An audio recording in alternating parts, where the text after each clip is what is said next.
Hello, beautiful soul. I'm Aurora, and welcome to Twin Flame Journey, a space where we explore the deeper meaning behind soul connections, divine timing, and the path that leads two hearts back to union. If you've been feeling the signs, you're in the right place. The dark feminine mystery he can feel but never explain. Have you ever noticed how some women don't chase, don't convince, don't perform, and yet they stay in a man's mind far longer than the women who gave him everything? It's strange. Because if you asked him what was so different about her, he'd probably stumble over his own answer. It wasn't anything she did. I don't know. I just couldn't figure her out. But maybe that's exactly the point. Some mysteries aren't created by playing games. They're created when someone makes you feel something your mind has no language for.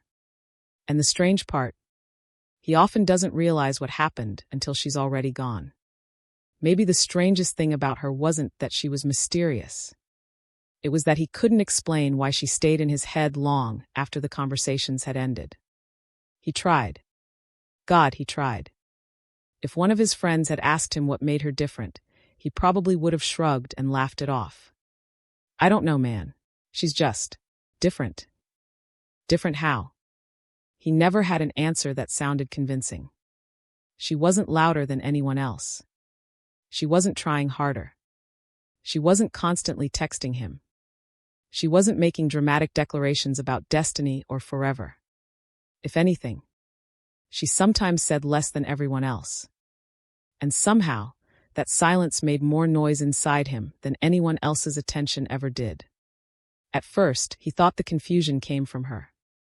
Maybe she was inconsistent. Maybe she was impossible to read. Maybe she was sending mixed signals. That explanation felt easier. It let him believe the discomfort belonged to her. Not him. Because admitting the alternative, that was harder. Much harder. Maybe he wasn't struggling to understand her.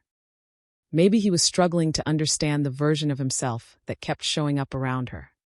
You know what's uncomfortable? Watching yourself become someone you don't recognize.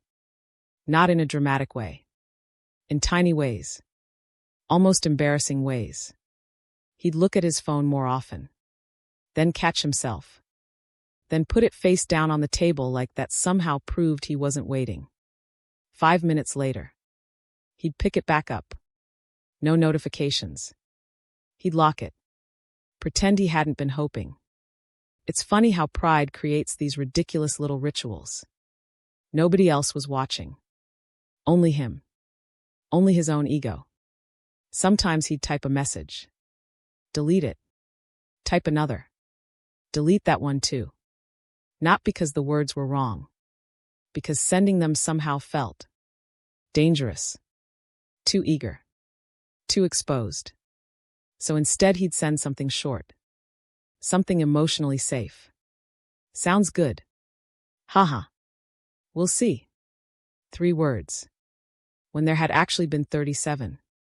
And then he'd wonder why the conversation suddenly felt flat. As if he hadn't removed all the oxygen from it himself. She never demanded that he open up. That's the part people usually get wrong. She wasn't interrogating him. She wasn't trying to crack him open. Honestly. Sometimes she'd just look at him. Not intensely. Not romantically. Just present. Like she wasn't rushing to fill every silence. And something about that made him strangely restless. Most people rescue awkward moments. They laugh. They change the subject. They start talking about work. Weather. Weekend plans. Anything. She didn't always do that. If there was silence, she let it exist. At first, he hated it. Not because she had done anything wrong. Because suddenly he could hear himself thinking. That was the uncomfortable part. There's a kind of woman who performs comfort. She smiles at exactly the right moments. Laughs at exactly the right jokes. Makes sure everyone feels needed. Predictable. Easy. He understood women like that. Or at least he believed he did. He knew what version of himself to become around them. The charming one. The funny one. The confident one. It was almost automatic. like putting on an old jacket. But around her, the jacket didn't fit anymore. He'd tell a story. She'd smile. But not the way he expected. She wasn't impressed. She wasn't unimpressed either. She was simply listening. Actually listening. Which somehow made him more nervous than being admired ever had. Because admiration lets you perform. Being seen doesn't. I remember one moment. It's strange the things memory decides to keep. They weren't having some life-changing conversation. Just sitting in a parked car after dinner. The engine was already off. Neither of them seemed in a hurry to leave. People always imagine these unforgettable moments with dramatic music. Mine wasn't like that. A motorcycle passed. Someone nearby dropped a glass bottle. Dogs barked somewhere across the street. He looked over. She was staring out the windshield. Quiet. Comfortable. Not trying to entertain him. Not asking where this was going. Not fishing for reassurance. Just existing beside him. It should have been relaxing. Instead, his chest tightened. He couldn't understand why. Years later, I think I do. There are people who ask for your attention. And then there are people whose calm accidentally asks for your honesty. Those are not the same thing. He wasn't afraid of answering her questions. He was afraid of answering his own. Why are you uncomfortable? I'm not. Really. I just don't know what she wants. Is that true? Or do you not know what you want? Silence. That's how those conversations usually ended. Not because there wasn't an answer. Because the answer felt expensive. He kept telling himself she was hard to read. Looking back, maybe she wasn't. Maybe she was simply refusing to over-explain herself. We've become so used to people constantly narrating their feelings. Explaining every text. Clarifying every pause. Apologizing for every shift in mood. When someone doesn't, it almost feels suspicious. But maybe she wasn't playing a game. Maybe she trusted that not every feeling needed immediate translation. He wasn't used to that. So his mind rushed to fill the blanks. Does she like me? Did I say something wrong? Is she losing interest? The questions multiplied. Not because she created them. Because uncertainty exposed how badly he wanted certainty. It's strange what the body notices before the mind catches up. He'd hear his phone vibrate in another room. His heart would react first. Then his brain would calmly tell him, relax, it could be anyone. Sometimes it wasn't her. The disappointment arrived before logic. Small. Quiet. Almost childish. He hated that feeling. Not because it hurt. Because it made him feel dependent. So naturally, he became colder. Not intentionally. Just. Less available. Replies took longer. His tone became flatter. He convinced himself he was matching energy. But late at night, when no one was watching, he'd open the conversation again. Read messages he'd already read. Looking for something. He never knew what. Maybe proof that none of this mattered. Maybe proof that it did. People think emotional avoidance always looks dramatic. Running away. Ghosting. Ending relationships. Sometimes it looks much smaller. It looks like changing the subject every time something gets real. It looks like making jokes when you're terrified. It looks like kissing someone with your whole heart. And then becoming emotionally distant the next morning because now they know too much. Part of him wanted closeness. Another part was already calculating the exit. Neither part felt fake. That's what made it so exhausting. I need space. Do you? Did I think so? For what? I don't know. To figure things out. Maybe. Or to stop feeling this much. He never answered that question. Not honestly. Not then. What people often call the dark feminine mystery isn't always about her being impossible to understand. Sometimes it's much simpler. She walks into a room carrying parts of herself she isn't desperately trying to sell. She isn't performing confidence every second. She isn't performing vulnerability either. She isn't asking to be chosen every 5 minutes. She seems oddly complete. Not perfect. Not emotionless. Just not negotiating her existence. And that unsettles people who are still negotiating their own. Especially men who have spent years believing confidence means having all the answers. Because suddenly they're standing in front of someone who isn't asking for answers. She's simply present. And presence has a strange way of exposing performance. He thought she was the mystery. Months later. Maybe even years later. Driving home one night with no music playing, one hand resting on the steering wheel, the streetlights passing across his windshield one after another, he finally admitted something he'd been avoiding for a long time. It wasn't her that he couldn't explain. It was himself. Why he became quieter around her. Why he wanted to impress her and resented himself for wanting that. Why one ordinary goodbye stayed in his memory longer than entire relationships. Why he kept saying, "She's confusing," when the real confusion lived somewhere much closer. Maybe the mystery had never been sitting across from him. Maybe it had been sitting inside him all along, waiting for someone quiet enough to make him finally notice it. There are women who answer every question before it can become a question. If they're quiet, they explain why. If they take longer to reply, they apologize. If something feels different, they immediately try to fix the atmosphere. He had grown used to that. Most people have. We've become strangely uncomfortable with emotional space. A delayed text becomes a crisis. A pause in conversation becomes rejection. Silence feels like something that has to be repaired. Then she came along. And she didn't seem interested in repairing every silence. Not because she was cold. Not because she was playing games. She simply didn't rush to rescue him from his own uncertainty. At first, he thought she was distant. That was the easiest explanation. He even told himself that maybe she just wasn't that interested. It would have been simpler if that were true. But then she'd look at him with this quiet warmth that completely contradicted that story. Or she'd remember some insignificant thing he'd mentioned 3 weeks ago. The name of his childhood dog. The coffee he always ordered. The fact that he hated fluorescent lights in restaurants. People don't remember details like that by accident. So now his brain had a problem. Because her actions didn't match the explanation he wanted. And when reality doesn't fit the story we've created, our minds start writing new ones. He didn't notice it happening. Nobody does. One day he'd receive a message from her. The next day, he'd start checking whether she was online. Not obsessively. At least that's what he told himself. Just.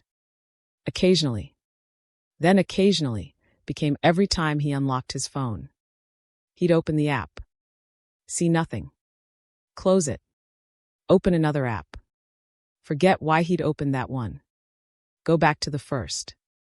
It was almost automatic. Like his thumb had developed its own memory. You're overthinking. I know. So stop.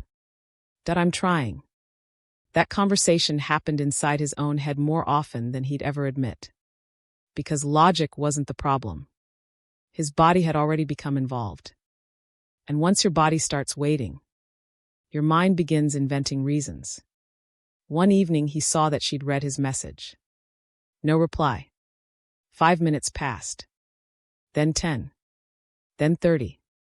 Nothing. Objectively. 30 minutes isn't a long time. People have jobs. Families. Meetings. They drive. They nap. They live entire lives outside their phones. He knew all of that. None of it stopped his chest from tightening. He looked at the message again. Read what he'd written. Was it too much? Too little? Did that joke sound sarcastic? Should he have added another sentence? Maybe she misunderstood. Maybe she didn't like it. Maybe. Then his phone lit up. A weather notification. He actually felt disappointed. which annoyed him. He tossed the phone onto the couch harder than necessary, walked into the kitchen, opened the refrigerator, stared at food he wasn't hungry for, closed it again. It's ridiculous, isn't it? The things we do to escape waiting. Sometimes he'd clean. Not because the apartment was dirty, because movement gave his nervous system somewhere to go. He'd wipe down a perfectly clean kitchen counter, fold shirts that were already folded, vacuum one room while thinking about a single sentence she'd said 3 days ago. You always seem like you're somewhere else. That sentence bothered him. Not because it was cruel, because it was true. He had laughed when she said it, made some joke, changed the subject. But afterward, those words followed him everywhere. While driving, while brushing his teeth, standing in line for coffee. You always seem like you're somewhere else. He wanted to argue with her. Instead, he kept accidentally proving her right. The strange thing about silence is that it becomes a mirror. When someone constantly reassures you, there's very little room to hear yourself. When someone constantly explains what they're feeling, you rarely notice what you're feeling. But when another person simply exists, without chasing every uncomfortable moment, your own internal noise becomes impossible to ignore. That's when he started realizing how loud his own mind actually was. He hadn't noticed before. Life had always been busy enough to drown it out. Work, friends, gym, podcasts, scrolling, background television, music in the car, constant stimulation. Silence interrupted all of that. And suddenly, there he was, listening to himself. It wasn't peaceful. It was exhausting. What if she's losing interest? Or, what? What if she's just making dinner? Why is that harder to believe? He didn't have an answer. Because the anxious story always arrived faster than the ordinary one. Maybe you've noticed that too. Our minds don't usually rehearse peaceful possibilities. They rehearse loss, rejection, embarrassment, being left behind. Especially if we've experienced those things before. Not because we're broken. Because our brains become detectives looking for familiar danger. He started replaying tiny interactions. Not the dramatic ones. The embarrassingly small ones. The way she tucked her hair behind one ear before answering difficult questions. The half-second pause before she smiled. The way she'd look away while listening instead of staring directly at him. One afternoon she'd laughed so hard she accidentally snorted. She immediately covered her face. He laughed too. She looked embarrassed. I hate that. I actually like it. You don't have to say that. I'm not saying it to be nice. That conversation lasted maybe 15 seconds. Months later, he still remembered it. He couldn't remember what movie they'd watched that night, or what they had for dinner. But somehow, he remembered the sound of that laugh.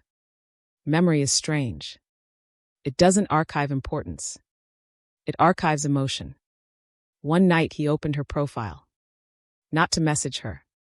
Just to look. Her latest photo wasn't even new. He'd already seen it. He zoomed in anyway. Not because she looked different. Because he missed the feeling of being around her. It's embarrassing how often we confuse photographs with presence. He knew a picture couldn't make him feel closer. He looked anyway. Then immediately closed the app. As if someone had caught him doing something shameful. Nobody had. He lived alone. I don't care. Do you? Not that much. Then why are you here again? I was just curious. Were you? It's amazing how persuasive denial sounds. Until you're alone with it. She wasn't withholding affection. That's the irony. She'd send him songs occasionally. A random article she'd thought he'd enjoy.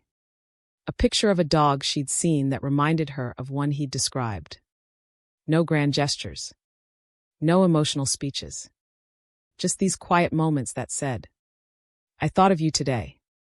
And somehow, those tiny gestures affected him more than constant attention ever had.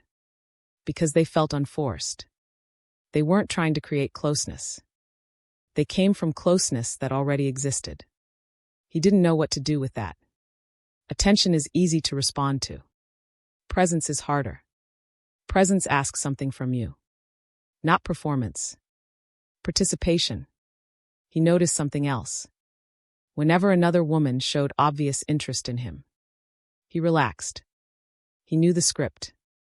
Flirt. Tease. Keep things light.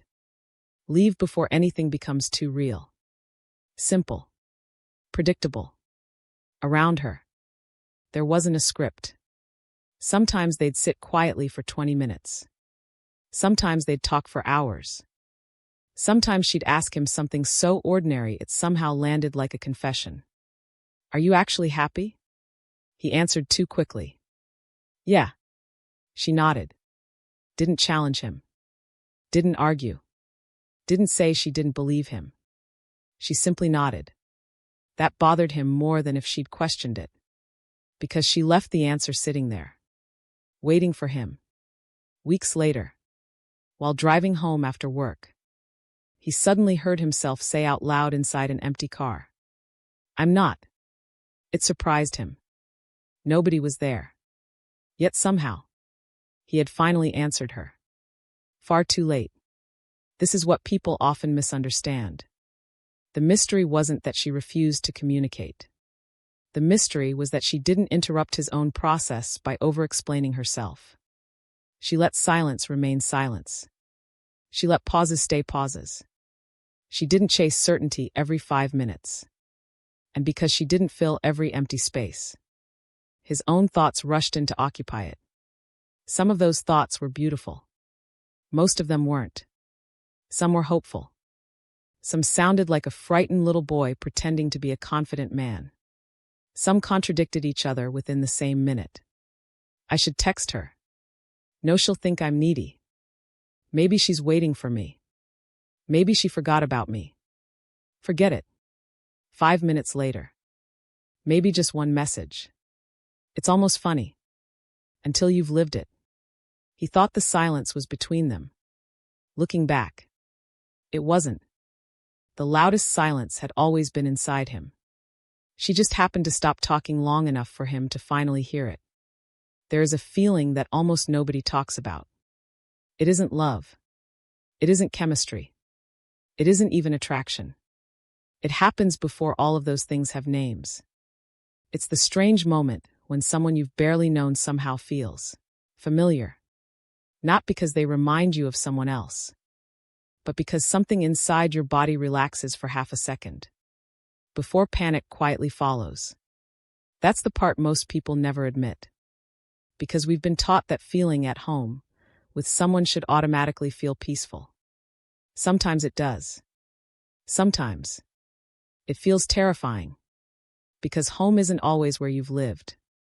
Sometimes home is simply the place where pretending becomes harder. He couldn't explain why being around her exhausted him. Not physically. Emotionally. He'd leave after spending 3 hours with her and feel as if he'd been carrying something heavy the entire evening. Nothing dramatic had happened. No arguments. No emotional confrontations. No impossible conversations. They'd had coffee. Walked through a bookstore. Talked about music. Stopped to watch an old man feeding pigeons in the park. Ordinary things. Yet on the drive home, his shoulders ached. His jaw felt tight. His hands gripped the steering wheel harder than they needed to. It made no sense. Until years later. His body wasn't reacting to her. It was reacting to the amount of himself he had been trying to control around her. There's a difference between attraction and exposure. Attraction says, I want to know you. Exposure whispers, I'm afraid you'll know me. Those feelings often arrive together. That's why they're so confusing. One afternoon, she asked him a question that should have been easy. What was your family like growing up? He laughed. Not because it was funny. Because laughter bought him time. Oh, you know. No, she smiled.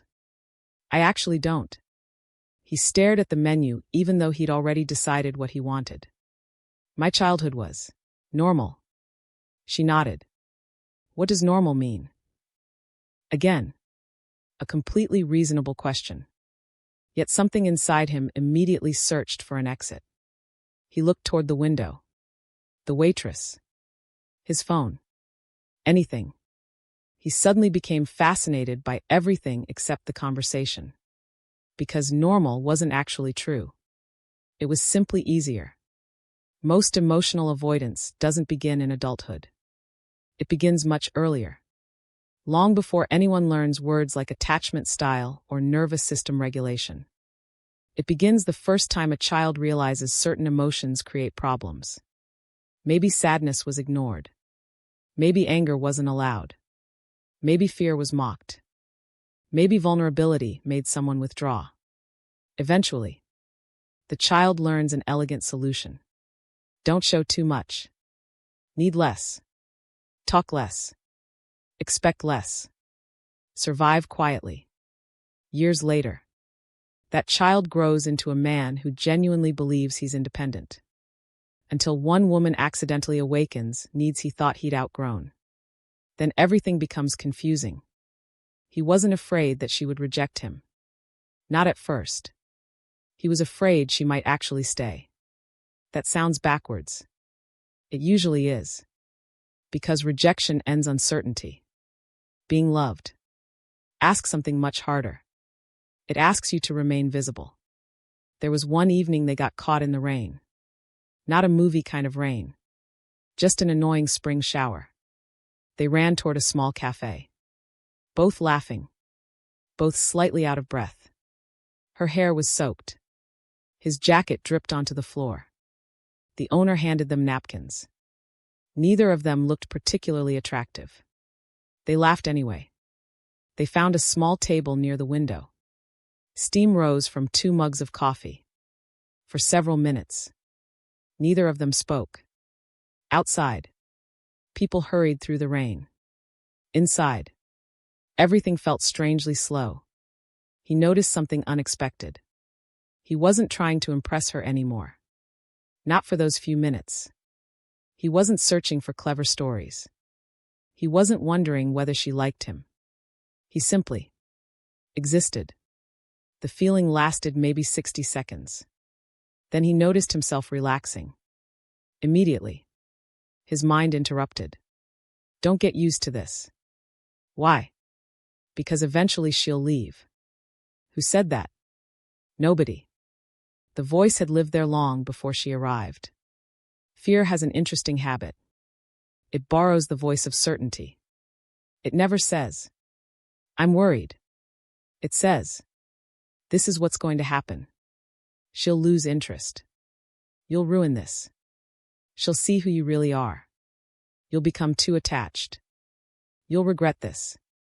Fear rarely sounds emotional. It sounds logical. That's why people believe it. His body started recognizing her before his mind did. He'd hear her footsteps in a hallway. His heartbeat would change. He'd see a coat that looked like hers across the street. His head would turn before he consciously realized why. He'd hear someone laugh in a crowded restaurant. For half a second, he'd think it was her. It's remarkable how quickly the nervous system learns another person. Not because it's romantic. Because repeated emotional experiences create patterns. Safety has a rhythm. So does longing. She wasn't trying to become important. That was the strange part. She wasn't constantly asking to see him. She had her own routines. Her own friendships. Her own quiet life. Some weekends she disappeared completely. Not to punish him. Simply because she was living. Reading. Visiting family. Taking long walks without documenting every minute online. He admired that. He also hated it. Not because she'd done anything wrong. Because he couldn't understand someone who wasn't constantly seeking reassurance. She seemed comfortable existing even when nobody was watching. He wasn't sure he'd ever learned how to do that. One Friday evening he almost called her. His thumb hovered over her name. He stared at the screen. Locked the phone.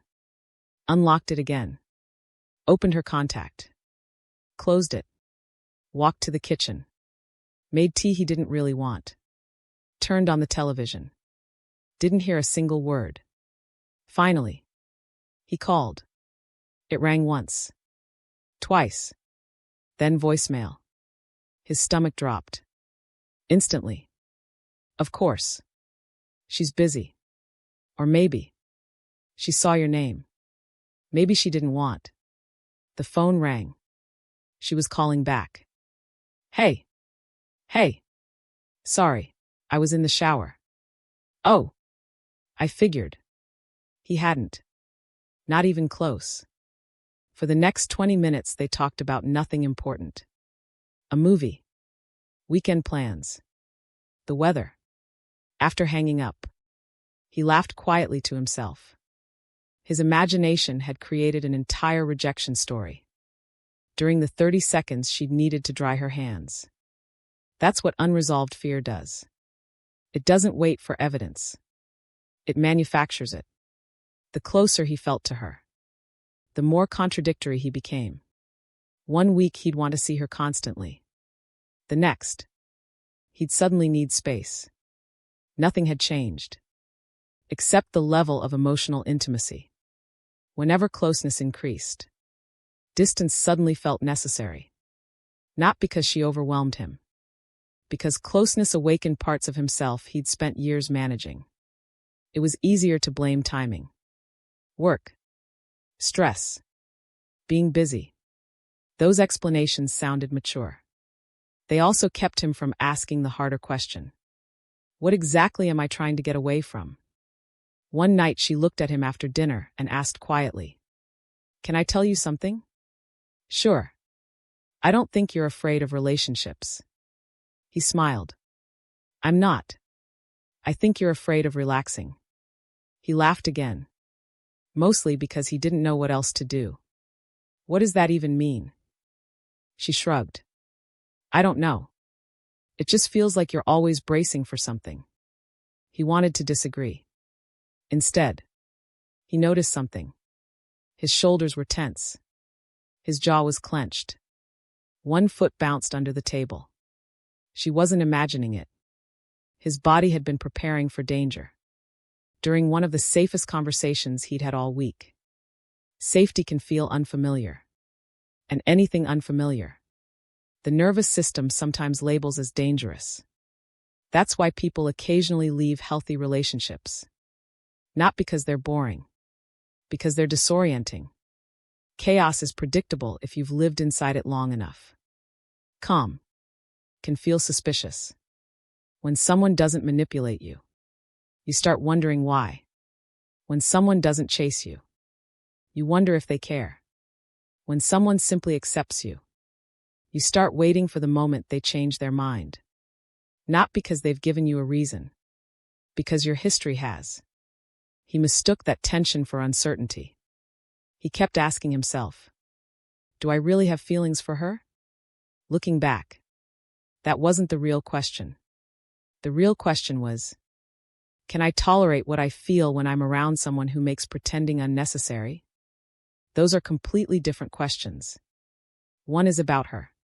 The other is about him. The dark feminine mystery was never that she possessed secret knowledge. She wasn't reading his mind. She wasn't casting some invisible spell. She simply occupied herself differently. She wasn't desperately trying to become unforgettable. She wasn't constantly proving her value. She wasn't demanding that he define everything immediately. She carried herself with the quiet confidence of someone who could enjoy connection, without making it her entire identity. That kind of presence does something unexpected. It removes distractions. And when the distractions disappear, a person finally meets themselves. Sometimes for the first time. Months later, he tried to describe her to a friend. I don't know what it is, he admitted. I just feel different around her. His friend laughed. So she's your type? He thought about it. No. Then what? A long silence followed. Finally, he smiled to himself. I think she's the first person who makes me notice how much of my life I've been performing. His friend didn't know what to say. Neither did he. Because once that realization arrives, you can't unknow it. The mystery had never been that her presence felt magical. The mystery was much quieter than that. Her presence felt familiar. Because beneath all the roles, all the confidence, all the carefully rehearsed versions of himself, there was someone he hadn't spoken to in years. And somehow, without trying to fix him, without asking him to become someone new, she had quietly introduced him back to the person he had been avoiding all along. There is something almost heartbreaking about the way fear searches for certainty. It never believes what is already there. It keeps asking for more. Another message. Another compliment. Another plan. Another confirmation. Another sign. Another promise that nothing will change. The strange part is, even when those things are given, fear rarely feels satisfied. It simply moves the finish line. That was happening inside him long before he understood it. He thought he was looking for proof that she cared. In reality, he was looking for proof that he would never have to feel uncertain again.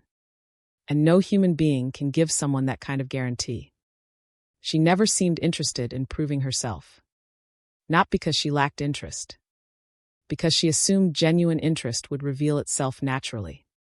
If she wanted to see him, she asked.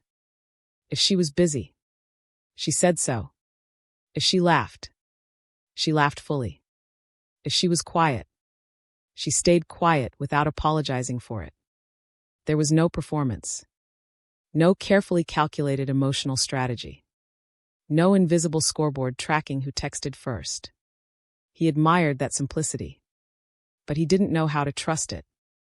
Because he'd spent years believing that love had to be monitored. Measured. Protected. Verified. One Tuesday afternoon, she sent him a picture of the sky. Nothing else. Just clouds lit by the evening sun. He smiled. Then, almost immediately, his mind began working. Why did she send this? Was she thinking about me? Or did she send it to other people too? Should I reply with something meaningful? Would beautiful sound lazy? Should I ask where she took it? Maybe she's expecting a longer conversation. Maybe. He stared at the screen for almost 10 minutes. Finally, he replied. That sky looks unreal. She answered. I thought you'd like it. That was it. No hidden message. No complicated emotional puzzle. Just one person seeing something beautiful. And thinking of another person. Sometimes the mind works much harder than reality ever asked it to. He started noticing how often he interrupted simple moments with complicated thinking. Walking beside her through a farmer's market. Instead of tasting the fruit samples, he wondered whether she was enjoying herself. Watching a movie together. Instead of watching the movie, he watched her reactions. Sitting across from her during dinner. Instead of hearing her story, he kept asking himself whether she still found him interesting.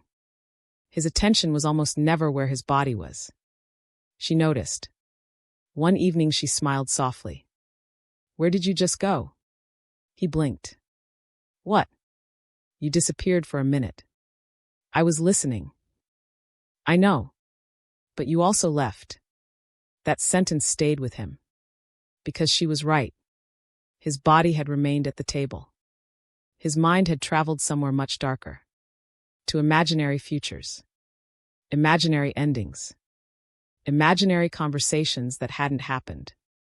He wasn't living with her. He was living with possibilities. Fear rarely exists in the present moment. The present is usually too ordinary. Fear lives 5 weeks ahead. Or 5 years behind. It whispers. Remember what happened last time. Or, what if this happens again? Very rarely does it ask. What is happening right now? Right now. She was smiling. Right now. She was passing him another piece of bread. Right now. She was laughing because she'd accidentally spilled olive oil on the tablecloth. Nothing dangerous was happening. Yet his nervous system acted as though disaster had already been scheduled. One Saturday they wandered through a small bookstore. She disappeared into the psychology section. He wandered toward travel books. After several minutes, he realized he couldn't see her anymore. For a brief second, his chest tightened. Where did she go? He looked around. Nothing. Then he walked toward another aisle. Still nothing. His pace became faster. Ridiculous. It had probably been less than 90 seconds. Finally, he found her sitting on the floor near the back of the store. Reading. Completely absorbed. She looked up. There you are. He laughed. I've been looking everywhere. She tilted her head. I've been right here. Such a simple exchange. Yet later that evening, he realized something uncomfortable. He hadn't been afraid of losing her inside the bookstore. He'd been afraid of the feeling that arrived when he couldn't immediately find her. Those aren't the same thing. He slowly began understanding something about himself. Whenever he couldn't immediately access someone emotionally, his imagination filled the distance with abandonment. Not because abandonment was happening, because uncertainty reminded his nervous system of old experiences. The body remembers feelings, even when the mind forgets stories. His friends noticed changes before he did. One night they were watching a basketball game.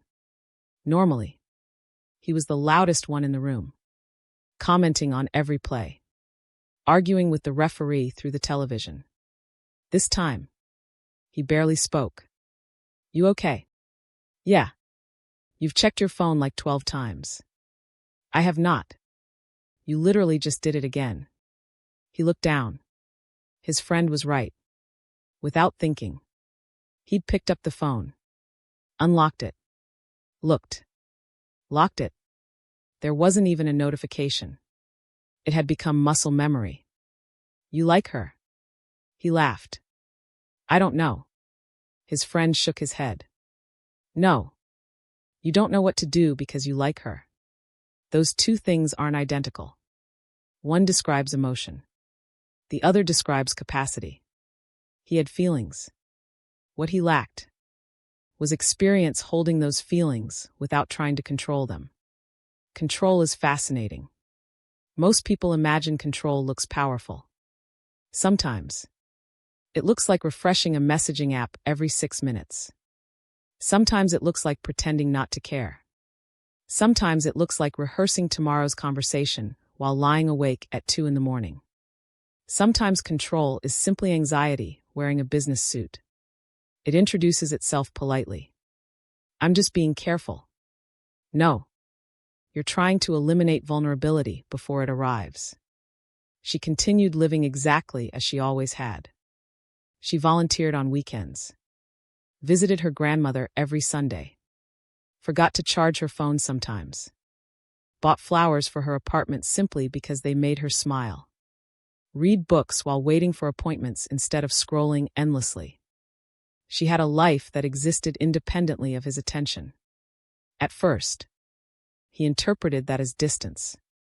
Later, he realized it was wholeness. There is something deeply calming about people who don't require every interaction to validate their existence. They enjoy connection, but they don't disappear without it. She wasn't withholding herself. She simply wasn't abandoning herself in order to maintain closeness. That difference changed everything. One evening she forgot to reply. Nothing dramatic. She simply forgot. The next morning she sent a message. I'm sorry. I read this while grocery shopping and completely forgot to answer. He stared at those words. So ordinary. So believable. Yet another part of him immediately whispered. Or maybe that's just an excuse. He stopped. Actually stopped. For the first time. Instead of following the anxious thought, he watched it. almost like watching a cloud drift across the sky. Interesting. There's that voice again. The one that always assumes the worst. He didn't argue with it. He didn't believe it either. He simply noticed it. That tiny moment changed more than he realized. Because awareness interrupts automatic behavior. Instead of questioning her, he asked himself something different. Has she consistently shown care? Yes. Has she given me reasons not to trust her? No. So who exactly am I arguing with right now? Silence. Because the argument had never been with her. It had always been with memories wearing her face. Weeks later, they sat beside a lake just before sunset. Children rode bicycles nearby. Dogs chased tennis balls. Someone played guitar in the distance. Neither of them spoke much. The silence felt different now. Not because it was less quiet. Because he wasn't rushing to escape it. She skipped a small stone across the water. It bounced 3 times. He tried. His sank immediately. She laughed. You're terrible at this. I know.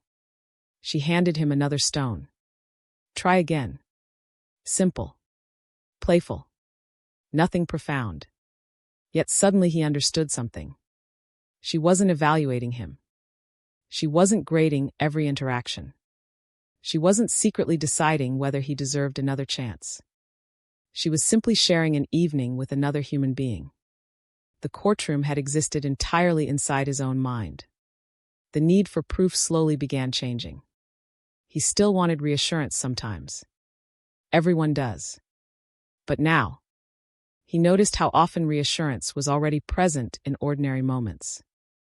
The coffee she remembered he liked. The article she saved because it reminded her of him. The way she naturally reached for his hand while crossing a busy street. The fact that she looked for him first whenever she entered a crowded room. None of these moments announced themselves dramatically. They weren't speeches. They were patterns.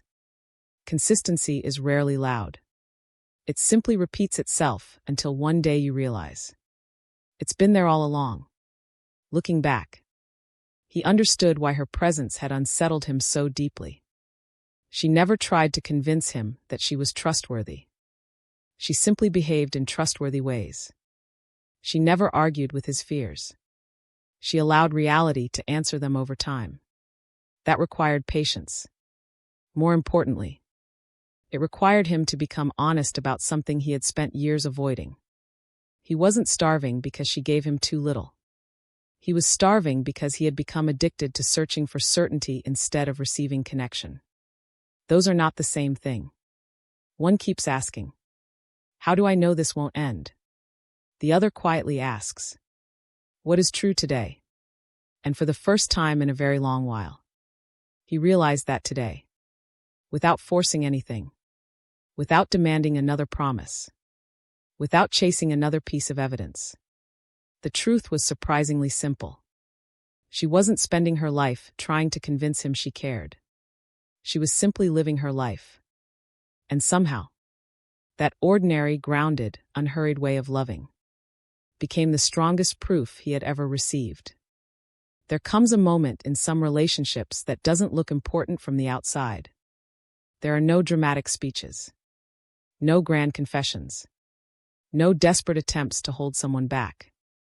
Nothing that would make a good movie scene. Instead, it feels strangely ordinary. Someone laughs. Someone pours coffee. Someone asks how your day was. The room is quiet. The afternoon passes almost unnoticed. Yet something fundamental changes. Not because the relationship suddenly becomes clearer, but because one person quietly stops fighting reality. That was the day everything shifted for him. Not because she changed. Because he finally grew tired of trying to solve a mystery that had never belonged to her. For months, he had been studying her, watching her reactions, listening between her words, searching for hidden meanings, trying to predict what every silence meant, trying to decode every delayed reply, trying to understand why she felt so different from anyone he had ever known. It became almost a habit, like scratching an itch. Every interaction turned into another clue. Every conversation became another puzzle. If she smiled, what did it mean? If she didn't smile, what did that mean? If she texted first, did she miss him? If she didn't, was she pulling away? He lived inside constant interpretation. And interpretation is exhausting, because the mind never runs out of questions. One morning he woke up before sunrise. Not because of an alarm, because his thoughts had already started working. He reached for his phone. Nothing. No messages. He stared at the ceiling. His mind immediately began inventing stories. Maybe she's sleeping. Maybe she's busy. Maybe she's changed her mind. Maybe. Halfway through another imaginary scenario, he suddenly stopped. He actually laughed. Alone. In his apartment. At 6 a.m. What am I doing? The room stayed quiet. No answer came. But something inside him had asked a question it had never asked before. Not, what is she thinking? But, why do I spend so much time imagining what other people think? That question stayed with him all day. At work, he caught himself checking his phone every few minutes. Again, he noticed the movement before he completed it. His hand reached automatically toward his pocket, then stopped. Interesting. The habit had become physical. His body expected reassurance before his mind even formed the thought. He placed the phone inside his desk drawer. Not to punish himself. Simply to observe what happened. For the next hour, he felt restless. His concentration drifted. He wanted to check. Not because he expected a message. Because checking temporarily relieved uncertainty. That realization surprised him. Maybe he hadn't been searching for connection at all. Maybe he'd been searching for temporary relief from anxiety. Those aren't the same thing. Later that week, they met after work at a small cafe they both liked. She arrived carrying a paperback novel under one arm. You actually brought it, he smiled. You remembered. You recommended it. I wasn't sure you'd read it. I haven't. She laughed. I just like carrying it around. He laughed too. The conversation drifted naturally. Books. Music. A strange customer who had tried ordering coffee with ketchup. Completely ridiculous things. Halfway through the evening, he noticed something unusual. He hadn't analyzed her once. Not once. He had simply been with her. The realization almost startled him. Because it felt peaceful. There is an important difference between attention and surveillance. Attention allows you to experience another person. Surveillance tries to prevent disappointment. One creates intimacy. The other creates exhaustion. For months, he hadn't actually been seeing her. He had been monitoring her. Monitoring expressions. Monitoring timing. Monitoring emotional temperature. Monitoring imagined risk. He thought vigilance protected love. Instead, it prevented him from enjoying it. The next few weeks became strangely quiet inside his own mind. Not perfectly quiet. Just quieter. Whenever anxious thoughts appeared, he no longer chased them immediately. One afternoon, she didn't answer for several hours. The familiar voice returned. Maybe something's wrong. Maybe she's upset. Maybe she's losing. Then another voice appeared. Smaller. Calmer. Or maybe she's simply living her life. That possibility had once felt impossible. Now, it sounded reasonable.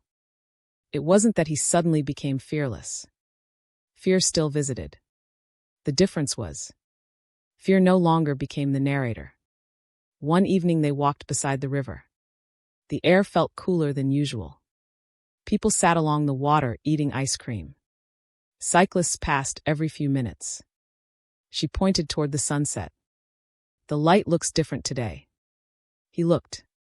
Orange reflected across the water. Children chased birds near the bridge. Nothing extraordinary. Yet somehow, everything felt complete. Without thinking, he reached for her hand. Not to make sure she was still there. Not to prevent her from leaving. Simply because he wanted to share the moment. She smiled without saying anything. That tiny difference mattered more than he realized. The gesture came from connection, not fear.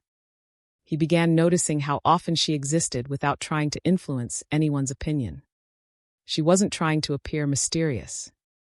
She wasn't carefully protecting an image. Sometimes she admitted she felt tired. Sometimes she changed her mind. Sometimes she laughed too loudly. Sometimes she cried during documentaries about animals. She wasn't performing consistency. She was simply being human. Ironically, that made her seem even more grounded. People who don't spend energy protecting an image usually have more energy available for real connection. One rainy Sunday, they spent the afternoon assembling a bookshelf for her apartment. The instructions made almost no sense. They attached one panel backward, took it apart, attached another piece upside down, lost 3 screws, found 2, spent 15 minutes looking for the third, eventually discovered it inside his jacket pocket. They laughed until neither of them could breathe. Hours later, the bookshelf leaned slightly to one side. It wasn't perfect. Neither of them cared. Driving home, he realized something. That afternoon would have frustrated the old version of him. He would have worried whether she was secretly judging him, whether he looked incompetent, whether he'd embarrassed himself. Instead, he'd simply enjoyed making mistakes with another person. There was something deeply freeing about that. Love doesn't always arrive as certainty. Sometimes, it arrives as the disappearance of unnecessary self-consciousness. You stop calculating every sentence. You stop rehearsing every reply. You stop wondering whether every moment is enough. You begin living inside the relationship, instead of evaluating it from outside. Months passed. His friends noticed something different. You seem calmer. I guess. No. You really do. What happened? He thought for a moment. I stopped trying to control things I was never controlling anyway. His friend laughed. That's surprisingly mature. It took me long enough. He wasn't talking only about relationships. The change reached everywhere. At work, he worried less about saying exactly the right thing. With family, he listened more. He stopped rushing to solve every uncomfortable emotion.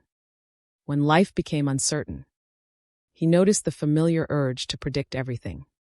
Then, more often than before, he let uncertainty exist without immediately fighting it. That quiet skill slowly transformed him. One afternoon, they sat on her apartment balcony drinking tea. Neither of them spoke for several minutes. The city moved below them. Cars. Distant conversations. Someone walking a golden retriever. Laundry moving gently in the wind. Finally, she looked at him. You've changed. He smiled. I think so. You seem lighter. He stared toward the horizon. I think I finally realized something. What? I spent a long time believing that understanding you would make me feel safe. She waited.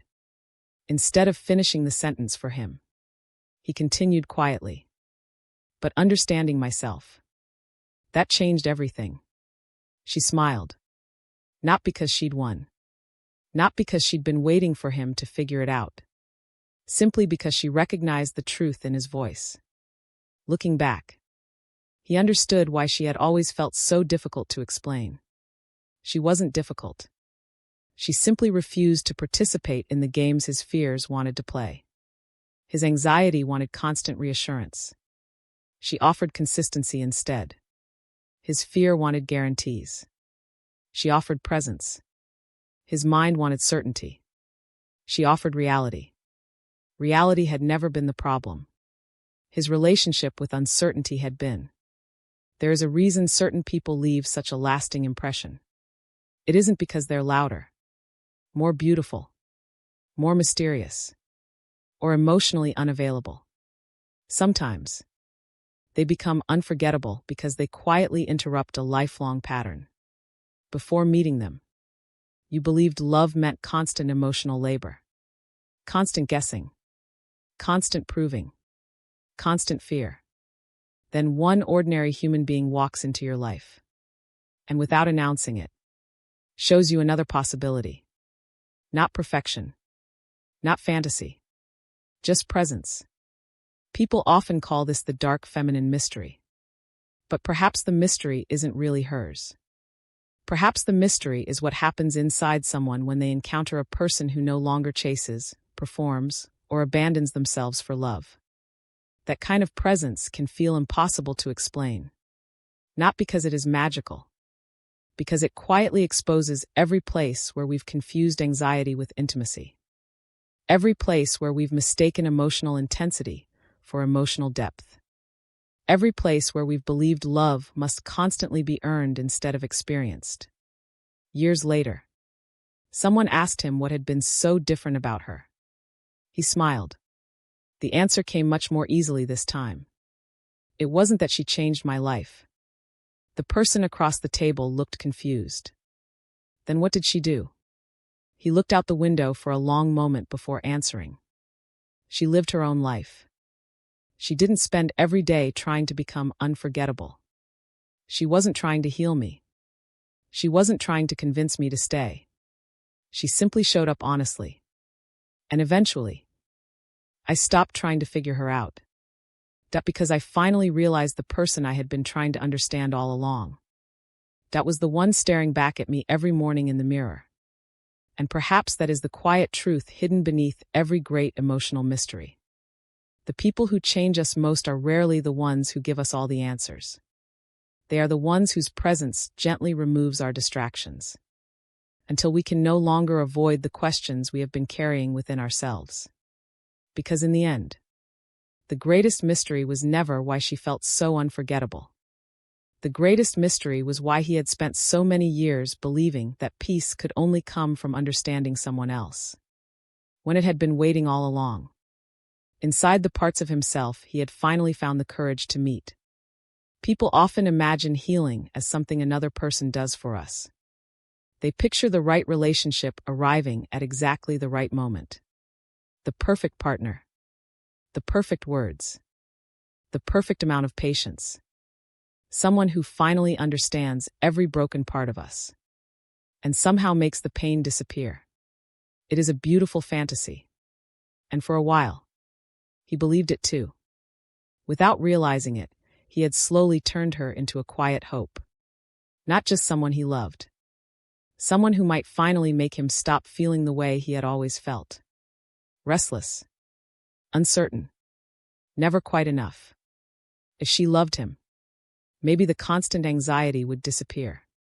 If she stayed, maybe he would finally feel secure.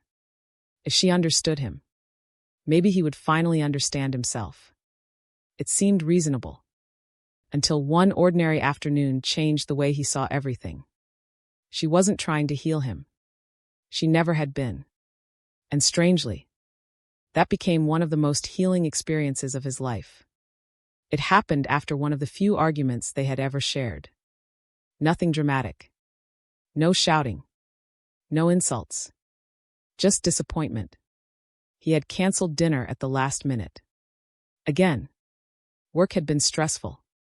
His thoughts were racing. Part of him wanted to be alone. Another part desperately wanted her reassurance.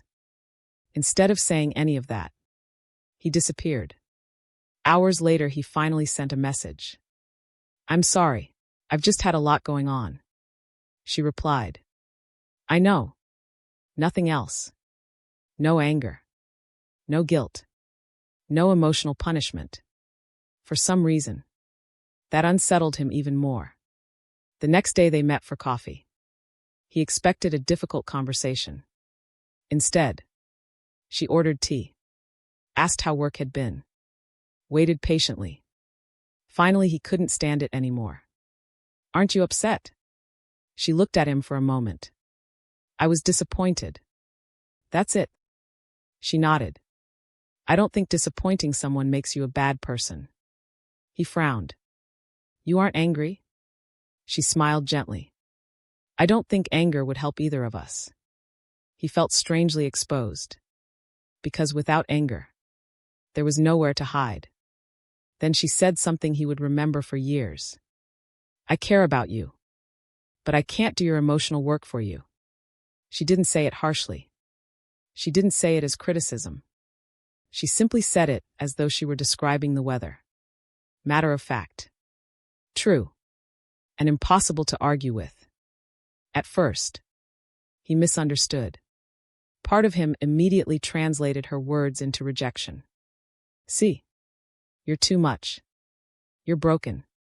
You're difficult." His chest tightened. His stomach knotted. The familiar shame arrived almost instantly. His nervous system had heard criticism, even though criticism had never been spoken. Later that night, he replayed the conversation. Again and again. Something didn't fit. She hadn't sounded frustrated. She hadn't sounded tired. She hadn't sounded like someone preparing to leave. She had sounded clear. There is a quiet difference between rejection and boundaries. When you've spent years confusing the two, clarity can feel almost cruel. He began thinking about all the moments she had never tried to rescue him. When he apologized excessively, she didn't spend 20 minutes convincing him he had done nothing wrong. When he became anxious, she didn't immediately rush to calm every fear. When he doubted himself, she listened. Sometimes she hugged him. Sometimes she asked questions. But she never tried to become responsible for emotions that belonged to him. At first, he thought that meant she loved him less. Eventually, he understood it meant she respected both of them more. There is a subtle kind of love that refuses to become someone else's emotional oxygen. Not because it lacks compassion, because it understands that dependence is not the same as intimacy. One weekend, they went hiking. Nothing difficult. Just a quiet trail surrounded by tall pine trees. The air smelled like damp earth after rain. Birds disappeared into branches overhead. For almost an hour, they walked without speaking very much. Eventually he asked, "What if I never completely figure myself out?" She laughed softly. "I don't think anyone does." He looked surprised. "I thought you had." She smiled. "No. I've just stopped expecting someone else to do it for me." He looked down at the trail beneath his feet. Small stones. Fallen leaves. Roots pushing through the dirt. Simple things. Yet somehow, that sentence echoed louder than anything else. He realized something uncomfortable. For much of his life, he had approached relationships like negotiations. If someone loved him enough, he hoped they would carry the emotional weight he didn't know how to carry himself. Not intentionally. Not selfishly. Simply because he didn't know another way. He had mistaken emotional dependence for emotional closeness. Children naturally rely on caregivers to regulate overwhelming emotions. That dependence is necessary, healthy, human. But somewhere along the way, many adults continue searching for someone who will permanently perform that same role. Someone who can quiet every fear, interpret every silence, prevent every insecurity. The problem is, adult love cannot survive under responsibilities that belong to childhood. She seemed to understand that instinctively. Whenever he became overwhelmed, she stayed present. But she stayed separate too. Not distant. Separate.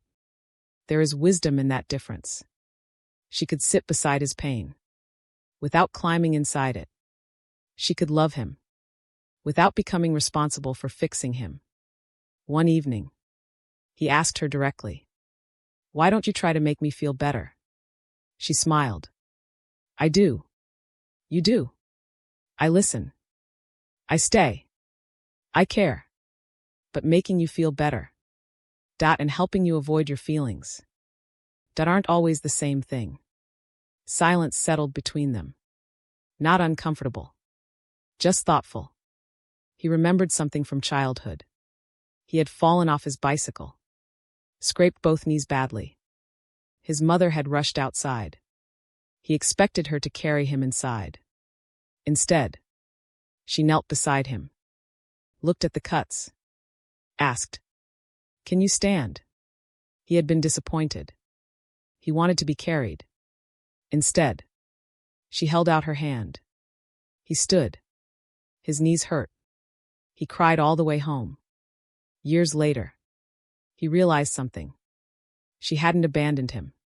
She had believed in his ability to stand.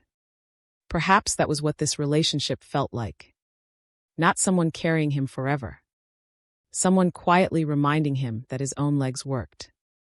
As the months passed, he noticed another change. Whenever anxiety appeared, his first instinct was no longer to reach for her. Instead, he became curious. What exactly am I feeling? Where is this coming from? Is something happening right now? Or am I remembering something old? These weren't questions she taught him. They were questions her presence made possible. Because she wasn't constantly rescuing him. He had room to hear himself. Pain often becomes louder when no one immediately distracts us from it. Strangely, that's sometimes where healing begins. There were still difficult days. Days when work overwhelmed him. Days when family tensions resurfaced. Days when old fears returned without warning. One evening, he called her after a particularly exhausting week. "I don't know why I feel like this." She listened quietly. Then asked, "What does your body feel like?" He paused. "My chest feels tight." "What else?" "My shoulders. My stomach." She nodded. "You don't have to explain everything tonight. Just notice it." He closed his eyes. For several moments, neither of them spoke. Something softened. Not because the problem disappeared. Because for once, he wasn't trying to escape it. Healing rarely happens because someone says exactly the right words. Often, it begins because someone creates enough safety for us to stop running. Months later, they attended a birthday party together. The house was crowded. Music played loudly. People talked over one another. Normally, social situations exhausted him. He spent hours wondering whether people liked him, whether he was saying the right thing, whether he looked awkward. That night, he noticed something remarkable. He forgot to think about himself. He became interested in other people. He listened, asked questions, laughed naturally. On the drive home, he realized why. His mind wasn't busy managing invisible emotional emergencies anymore. It had space. There is enormous freedom in no longer treating yourself like a constant problem to solve. Near the end of autumn, they sat together watching rain slide down the windows of her apartment. Neither of them reached for their phones. Neither of them tried to fill the silence. Eventually he said, "I think I expected you to save me." She looked at him kindly. "I know. You knew." She smiled. "I think most people do." He looked embarrassed. "I'm sorry." She shook her head. "You don't have to apologize. We all learn relationships somewhere." He nodded slowly. "And where did you learn yours?" She looked out at the rain before answering. "I learned that love can walk beside someone, but it can't walk for them." That sentence stayed with him long after the rain had stopped. Love can walk beside someone, but it can't walk for them. Perhaps that was why she had always felt so peaceful. She wasn't carrying people. She wasn't asking to be carried. She was simply walking, inviting someone to walk beside her. Looking back, He finally understood why her presence had felt so unusual. She had never tried to become indispensable. She never encouraged dependence. She never needed to be the hero of someone else's story. Instead, she quietly believed something far more radical: that the person sitting across from her already possessed the capacity to grow, to face discomfort, to survive uncertainty, to become whole. Not because of her, but alongside her. People sometimes mistake this kind of love for emotional distance. It isn't. It is emotional respect. It says, "I believe you are stronger than your fear. I believe you can feel difficult emotions without disappearing. I believe I can love you. That without becoming responsible for your identity." That kind of love can feel unfamiliar, especially to people who have confused rescuing with caring. But once experienced, it changes something profound. Because eventually, you stop asking, "Who will finally heal me?" And you begin asking a much quieter question. What parts of myself have been waiting? For me? To finally stop running away? And perhaps that is the deepest mystery of all. The people who truly transform us are rarely the ones who fix our wounds. They are the ones who refuse to build a home inside those wounds. Instead, they gently invite us into the present, into reality, into responsibility, into compassion, until one ordinary day, we realize that healing did not arrive because someone rescued us. It arrived because someone loved us enough to believe we were capable of becoming whole ourselves. There is a strange paradox that almost no one notices while they are living it. The harder we try to keep something, the more frightened we become of losing it. And the more frightened we become, the less present we actually are. We begin watching the future instead of living the moment, listening for signs of endings instead of appreciating what already exists. Love slowly transforms into vigilance. Not because the relationship has changed, because fear has quietly taken the driver's seat. That was exactly what happened to him. Not all at once. Not dramatically. It happened in tiny moments that seemed too small to matter, until they became the way he lived. It started with little habits. He noticed how quickly she answered his messages, how often she suggested meeting first, how many times she smiled during dinner, whether she leaned toward him while they talked, whether she sounded slightly different on the phone. None of those observations were intentional. His mind simply collected them, as if somewhere inside him, there was a detective trying to predict heartbreak before it happened. He believed that if he gathered enough information, he could protect himself. Instead, he slowly stopped experiencing the relationship itself. One Friday evening, they planned to meet after work. Traffic was unusually heavy. She arrived almost 30 minutes late.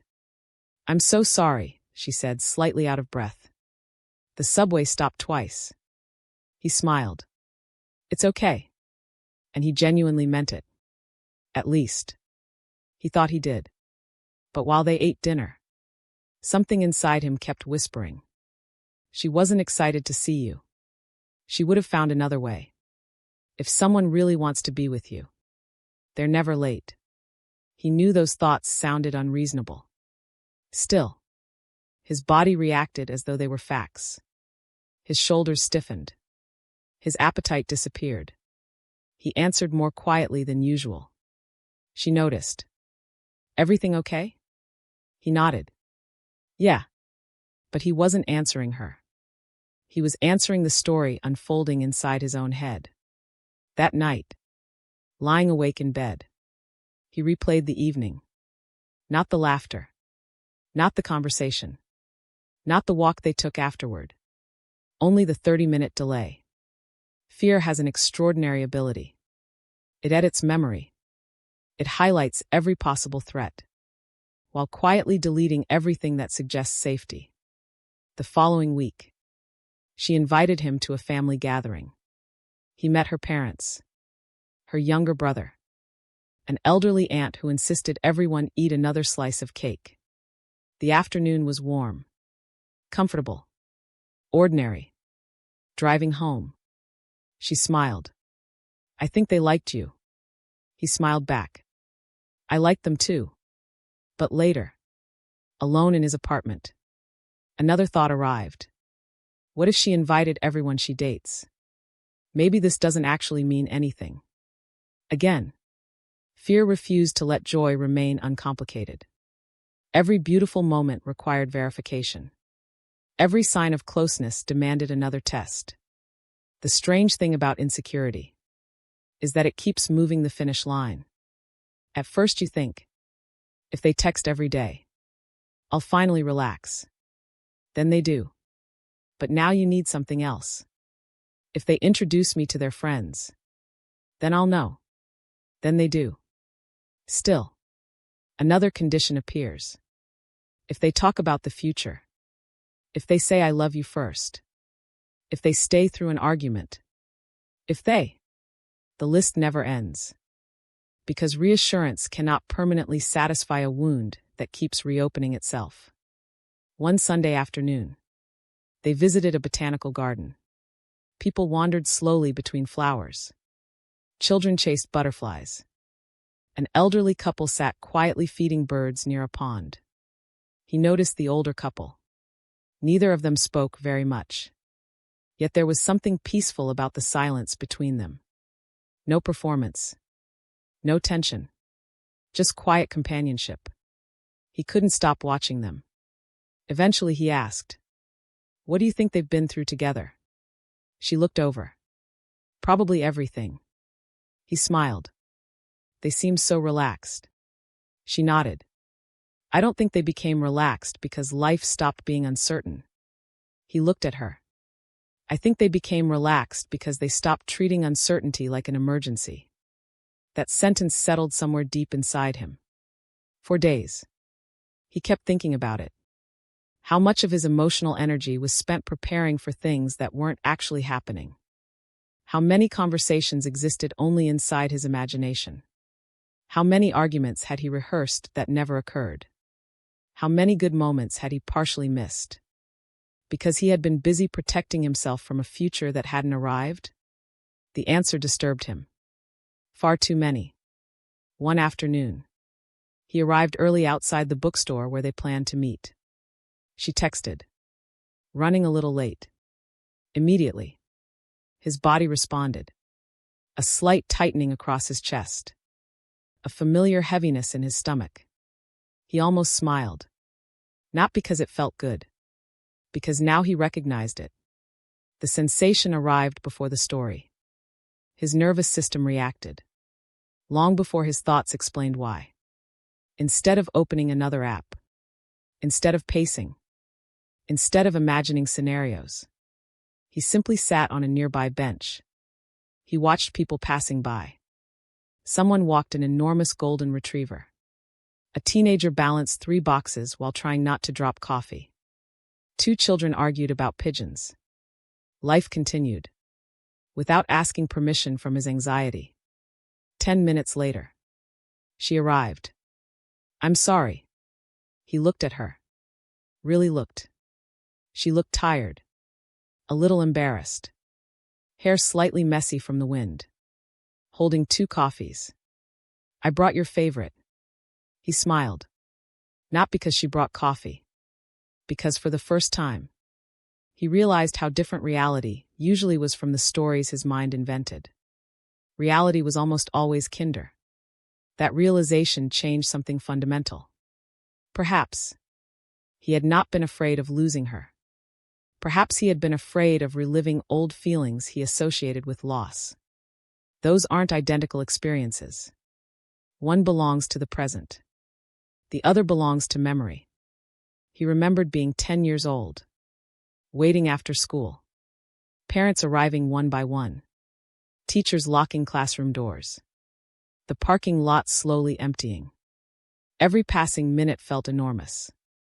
Eventually his father arrived. Only 15 minutes late.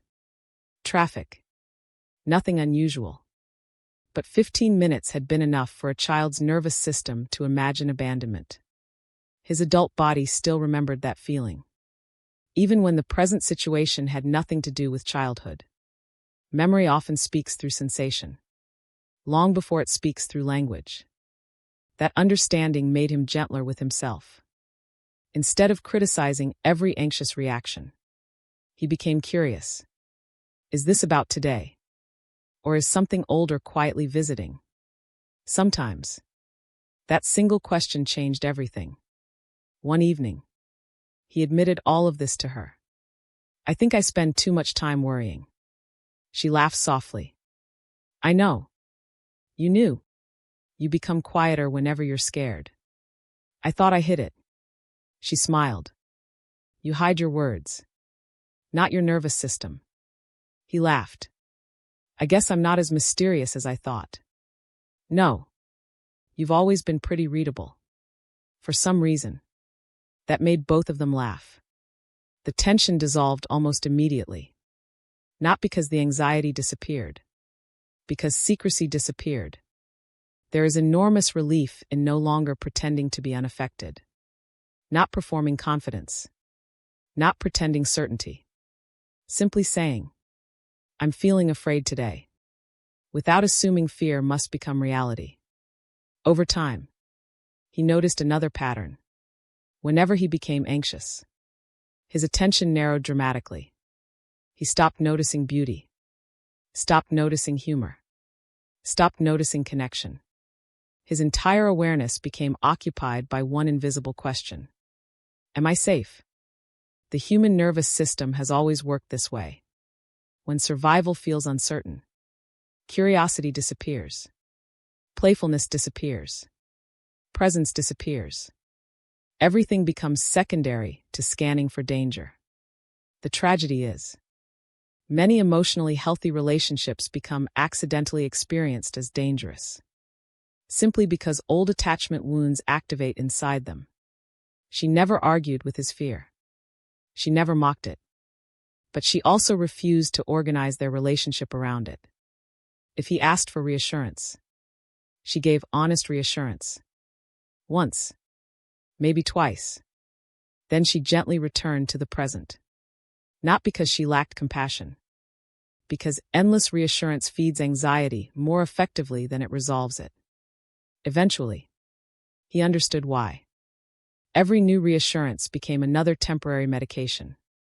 Useful for an hour. Then the uncertainty returned. Slightly stronger than before. One rainy evening, the electricity briefly went out in her apartment. The room became completely dark. Only rain tapping against the windows. Neither of them reached for their phones immediately. They simply sat there, listening. After several moments, she whispered, It's strange. What? How uncomfortable silence feels until you stop fighting it. He smiled into the darkness. I think uncertainty is like that too. She laughed quietly. I was just thinking the same thing. The lights returned. Nothing extraordinary had happened. Yet somehow, the darkness had revealed something important. Some discomforts become unbearable only because we spend so much energy resisting them. Months later, they returned to the same botanical garden. The elderly couple was there again, walking slowly beneath the trees, holding hands. Not tightly, just enough. He watched them disappear around a corner. Then he realized something. Neither of them looked as though they were trying to prevent the other from leaving. They simply looked grateful that, today, they were still walking together. Perhaps that was the secret he had been missing all along. Love isn't protected by gripping harder. Love is protected by showing up fully while it is here. There is an old habit inside many of us. We believe attachment means holding tighter, monitoring more carefully, preparing more thoroughly. But healthy attachment often looks surprisingly different. It allows breathing room, individual lives, separate thoughts, moments apart. Not because distance creates love, because trust creates enough safety for closeness to remain voluntary. As he changed, their relationship changed too. Conversations became lighter. Silences became easier. Laughter appeared more often.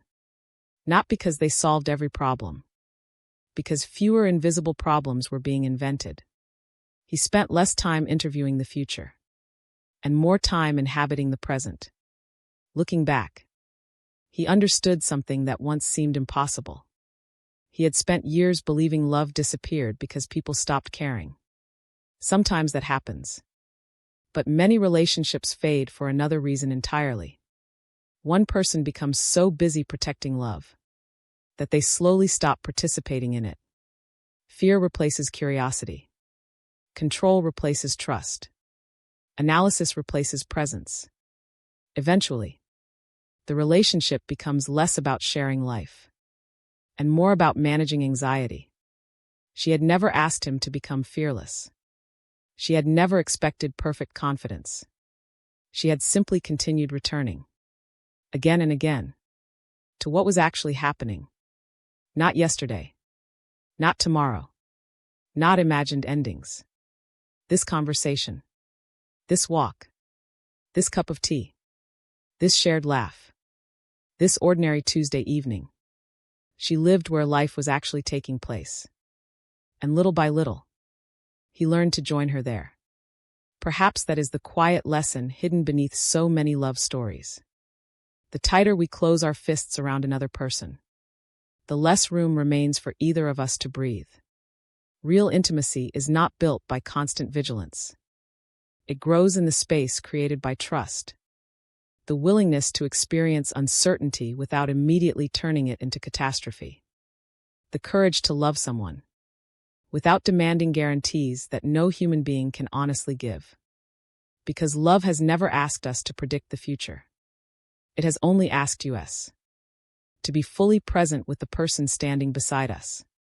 Before that ordinary, beautiful moment quietly becomes a memory. By the time he stopped trying to decode her, something unexpected happened. The mystery didn't disappear. It simply changed shape.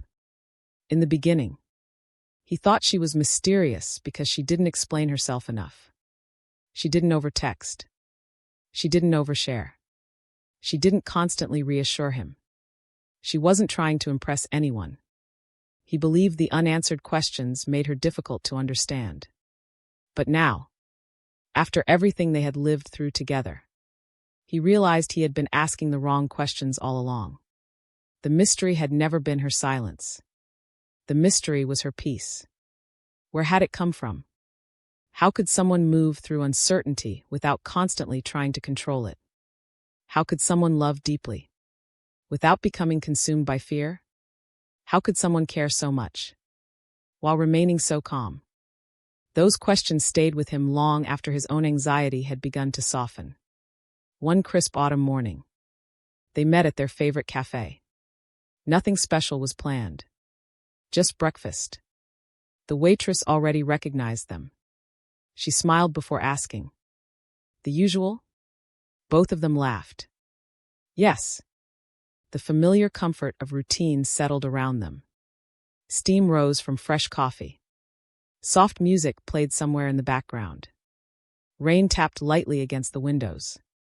Months earlier, he would have interpreted this ordinary morning as merely another pleasant date.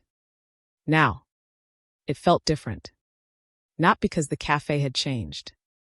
Because he had. He noticed something he had overlooked countless times before. She wasn't trying to create a perfect moment. She wasn't arranging her life to feel meaningful. She simply noticed it while it was happening. She smiled at the warmth of the mug in her hands. Paused to watch an elderly couple crossing the street. Commented on the smell of fresh bread from the bakery next door. She seemed fully available to whatever life was offering right then. No performance. No urgency. Just attention. It occurred to him that perhaps peace isn't something people find. Perhaps it is something they practice noticing. For years, he had believed happiness would arrive after enough certainty. After enough success. After enough reassurance. After enough control. She seemed to live by a completely different philosophy. She didn't wait for life to become predictable before allowing herself to enjoy it. She understood something his anxious mind had always resisted. Life has never promised certainty. Only moments. One afternoon, they visited an art museum. They wandered slowly through quiet galleries. People whispered. Shoes echoed softly across polished wooden floors. In one room, they stopped in front of a painting neither of them recognized. Nothing dramatic. A woman sitting beside an open window. Sunlight touching one side of her face. A cup of tea cooling on the table. Outside, nothing but trees. They stood there for several minutes.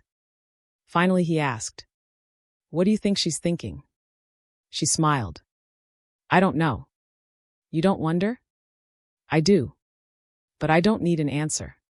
He looked at her. "You really don't?" She shook her head gently. "I think some beautiful things stay beautiful because they aren't completely explained." He looked back at the painting. For years, he had treated uncertainty like an unfinished puzzle. She treated it like open space. That difference changed everything. Later that evening, walking home beneath orange streetlights, he asked another question. "Were you always like this?" She laughed. "No." "What changed?" She thought for a long moment before answering. "I got tired. Tired. Tired of believing that if I worried enough, that I could prevent pain." He looked quietly at the sidewalk beneath them. She continued. "I realized something. You can prepare for life. You can participate in life. But you can't negotiate with uncertainty. So I stopped trying." The sentence felt incredibly simple. Almost disappointingly simple. Yet he knew how difficult it must have been to actually live. Months passed. Winter arrived. The days became shorter. One Saturday morning, snow covered the streets for the first time that year. Everything seemed quieter. The city moved more slowly. They walked through a nearby park. Children built crooked snowmen. Dogs bounded through fresh snow. Someone played violin beneath a gazebo despite the cold.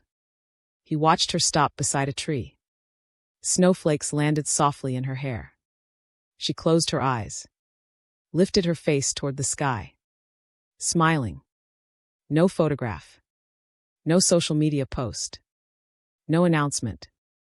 Just one quiet human being allowing herself to experience a winter morning.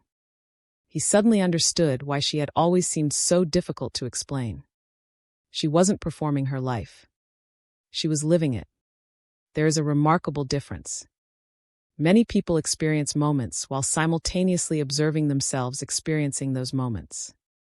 They become both participant and audience, always evaluating, always documenting, always wondering how everything appears. She rarely seemed divided like that. Wherever she was, that was where her attention lived. He wondered how much of his own life had passed unnoticed.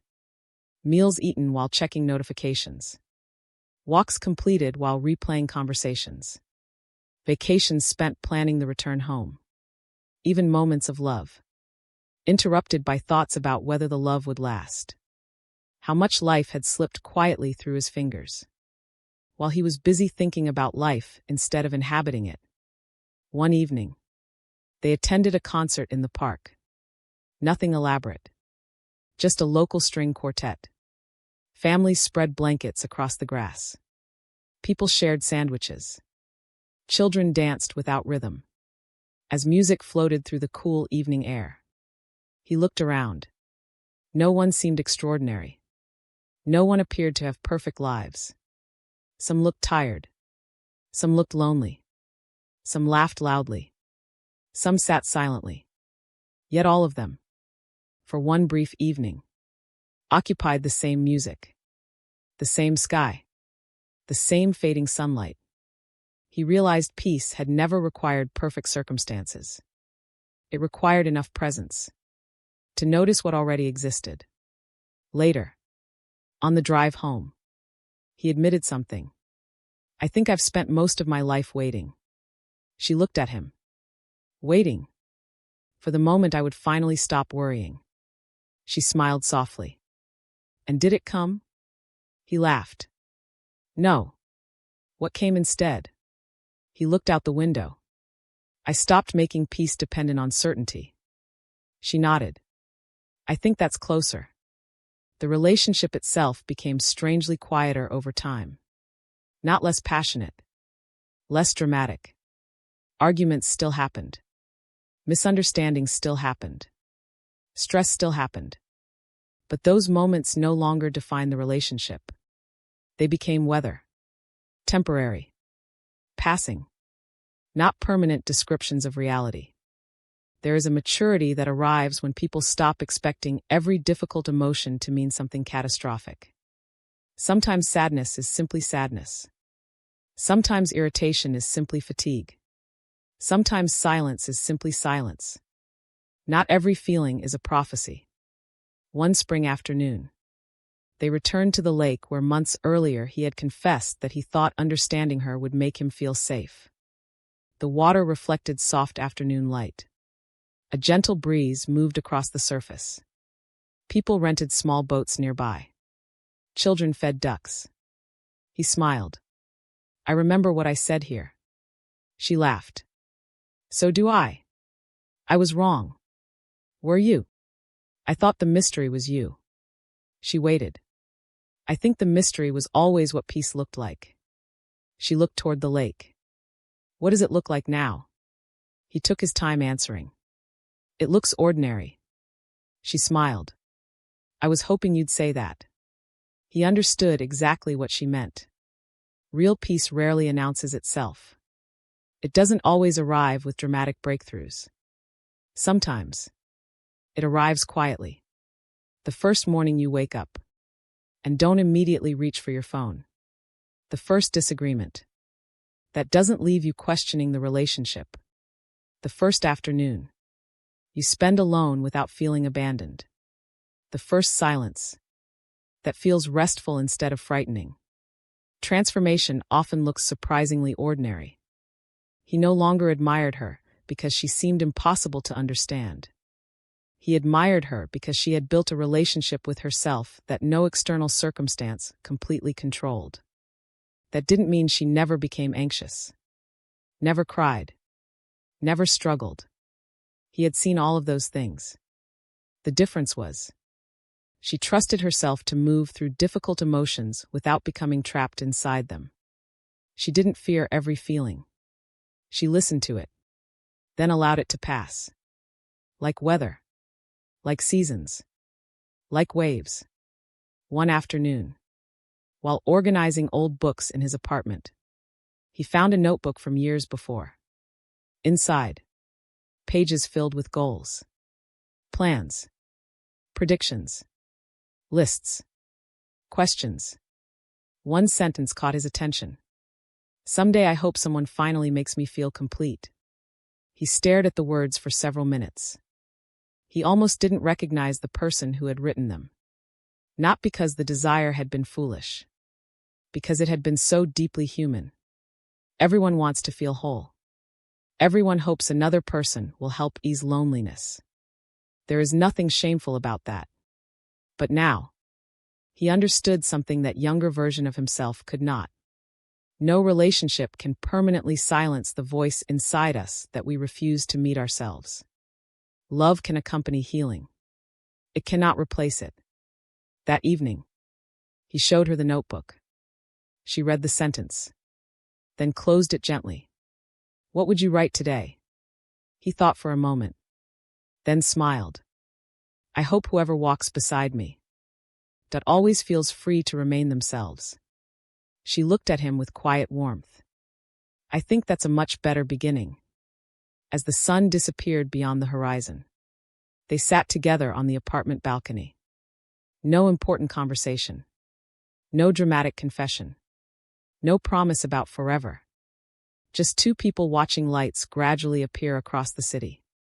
Months earlier, he would have wanted to know exactly where their future was leading. How many years? What milestones? What guarantees? Now, He found himself strangely content not knowing. Not because uncertainty had disappeared. Because trust had grown larger than fear. Looking back on everything, he realized the greatest lesson she had ever given him was never spoken directly. She had taught it simply by living. She showed him that emotional strength is rarely loud. It doesn't need to dominate conversations. It doesn't seek admiration. It doesn't constantly prove itself. It quietly returns, again and again, to the present moment, to honesty, to responsibility, to self-awareness, to compassion. Perhaps that is why some people remain unforgettable long after we meet them. Not because they were impossible to understand. Not because they played mysterious games. Not because they withheld love. But because their way of existing reveals another possibility for our own lives. They become mirrors, reflecting the version of ourselves we hadn't yet imagined. In the end, her greatest mystery was never hidden in unanswered texts, carefully chosen words, or quiet glances across crowded rooms. Her greatest mystery was something far simpler. She had learned to stop fighting herself. And because she no longer lived at war with her own mind. Everyone who came close to her could feel the difference. Not as excitement. Not as obsession. Not even as romance. But as something much rarer. A nervous system that no longer mistook love for danger. A heart that could stay open without needing certainty. A soul, not in the mystical sense, but in the deeply human one, that had become at home within itself.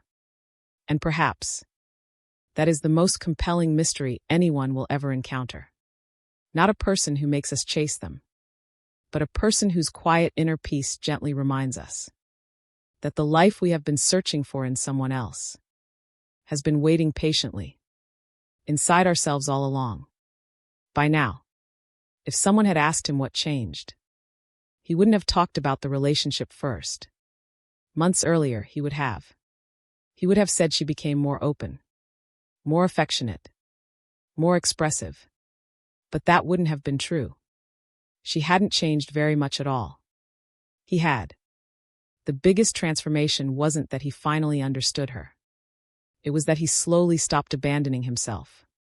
For years, he had believed love meant finding the one person capable of making him feel whole. Now he understood something much quieter. Love hadn't created a new version of him. It had simply revealed the parts of himself he had spent years avoiding. One Saturday morning, he woke before sunrise. The apartment was completely still. The city outside hadn't fully awakened yet. Normally, his first instinct would have been to reach for his phone. Check messages. Check notifications. Check whether she had texted during the night. Instead, he remained where he was, listening. The sound of distant traffic. Birds beginning to sing. The refrigerator humming softly in the kitchen. He noticed something unusual. His body felt calm. Not excited. Not euphoric. Simply calm. Months ago, that feeling would have seemed almost empty. Now, it felt surprisingly full. He smiled without entirely knowing why. Perhaps peace had always sounded this quiet. He had simply never stayed still long enough to hear it. Later that day, they met at the neighborhood farmer's market. She was comparing tomatoes with unusual seriousness. He laughed. I've never seen someone spend 5 minutes choosing vegetables. She looked at him. You'll thank me later. I already believe you. As they continued walking, he noticed something about himself. He wasn't wondering whether she loved him enough. He wasn't mentally measuring her tone of voice. He wasn't trying to predict the future. He was simply enjoying the absurdity of debating tomatoes on a Saturday morning. The ordinary had become enough. That realization almost startled him. There is an interesting shift that happens when emotional security begins to develop. The mind stops asking, how do I keep this person? And begins asking, how can I experience this moment honestly? One question is built on fear. The other is built on presence. A few weeks later, an old friend invited him to dinner. Someone he hadn't seen in years. As conversations drifted from careers to relationships, his friend sighed. I just need to find the right person. He nodded. Years ago, he would have agreed immediately. Instead, he found himself asking, what do you think the right person would change? His friend shrugged. I guess I'd finally stop overthinking everything. The sentence lingered in the air. He recognized it immediately, because he had once believed exactly the same thing. After a pause, he replied gently, I used to think that too.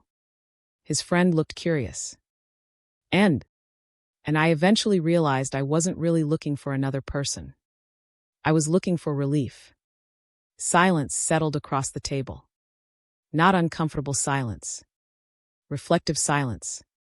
Sometimes, the difference between loneliness and connection begins with a single honest sentence. On the walk home, he thought about the conversation. How many people spend years searching for emotional experiences they secretly hope will erase emotional histories. The desire makes perfect sense. If childhood taught us unpredictability, we naturally search for someone who feels predictable. If we learned abandonment, we long for someone who never leaves. If we learned criticism, we long for unconditional acceptance. There is nothing weak about those longings. They are deeply human. The difficulty begins when we ask another person to repair experiences they never created. She never promised to erase his past. She simply refused to become another chapter of it. That distinction had taken him months to understand. One evening, they volunteered together at a community food bank. They spent hours organizing boxes, greeting families, carrying heavy bags to cars. An elderly man thanked them repeatedly before leaving. As they packed away the remaining supplies, she smiled. I always sleep well after days like this. He nodded. So do I. Driving home, he noticed something unexpected. Throughout the entire afternoon, he hadn't thought about himself very much. His attention had been elsewhere. Helping, listening, working, laughing. He suddenly realized how exhausting constant self-monitoring had always been. When anxiety dominates our inner world, everything becomes self-referential. How do I look? What do they think? Did I say the wrong thing? Are they upset? Am I enough? The mind becomes trapped in an endless hall of mirrors. Compassion quietly breaks that cycle. It redirects attention outward, not through self-neglect, but through genuine engagement with life beyond our own fears. Weeks later, they planned a weekend trip to the mountains. The weather forecast predicted rain. Several years ago, he would have worried that the trip was ruined. Instead, they packed rain jackets, extra socks, a thermos of coffee. The first afternoon, heavy rain arrived exactly as predicted. The hiking trail became muddy. Mist covered the trees. Visibility shrank to only a few yards. They laughed the entire way back. Soaked, covered in mud, completely unphotogenic. Later, sitting inside a small cabin beside a fireplace, she handed him a warm mug. Still worth coming? He smiled. More than I expected. Even with the rain? He looked toward the window. I think I used to believe happiness depended on conditions. And now, I think happiness depends much more on participation. She smiled. I like that. He realized he did too. Rain had once symbolized disappointment. Now, it had become part of the memory itself. Not an obstacle to the experience. An ingredient within it. One afternoon, while cleaning his apartment, he found an unopened box filled with things from years earlier. Old concert tickets, birthday cards, photographs, a watch that no longer worked. Near the bottom, he found a letter he had written to himself during college. He unfolded the faded paper carefully. The handwriting was rushed, almost desperate. One paragraph caught his attention. "I hope one day someone finally chooses me completely." He sat quietly for several minutes. Then something unexpected happened. He didn't feel embarrassed. He felt compassion. That younger version of himself had been doing the best he could with what he understood. He hadn't been broken. He had simply mistaken being chosen for belonging. They are not the same thing. Someone can choose you while you still feel disconnected from yourself. And someone can temporarily leave your life without taking your worth with them. That understanding had taken years to grow. That evening, he told her about the letter. She listened carefully. "What would you tell him now?" she asked. He smiled thoughtfully. "I'd tell him to stop interviewing people for the job of becoming his home." She laughed softly. "That's beautiful." He shook his head. "I think it's just true. Home had never been another person's responsibility. It had always begun inside." One Sunday afternoon, they visited the beach during the off-season. Hardly anyone else was there. Cold wind pushed waves against the shore. The sky stretched endlessly overhead. Neither of them spoke for a while. Eventually, he said, "I used to think confidence meant never needing anyone." She looked toward the ocean. "I don't think that's confidence." "What is?" "I think confidence is knowing you'll still recognize yourself. That even if life changes." He let the sentence settle. Relationships change. Jobs change. Health changes.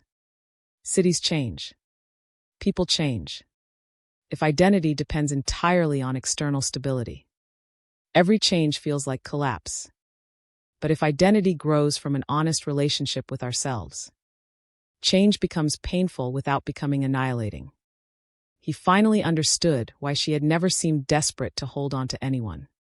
Not because she loved less, because she wasn't abandoning herself while loving someone else. There is enormous freedom in that. Not emotional distance. Healthy rootedness. She could offer closeness without disappearing inside it. He had slowly learned to do the same. Months later, they celebrated another ordinary anniversary. No extravagant gifts. No elaborate plans. Just dinner at the small restaurant where they had shared one of their first conversations. The owner recognized them immediately. "You two always order the same thing." They laughed. Apparently they did. Halfway through dinner, he looked around the room. Couples talking quietly. Friends celebrating birthdays.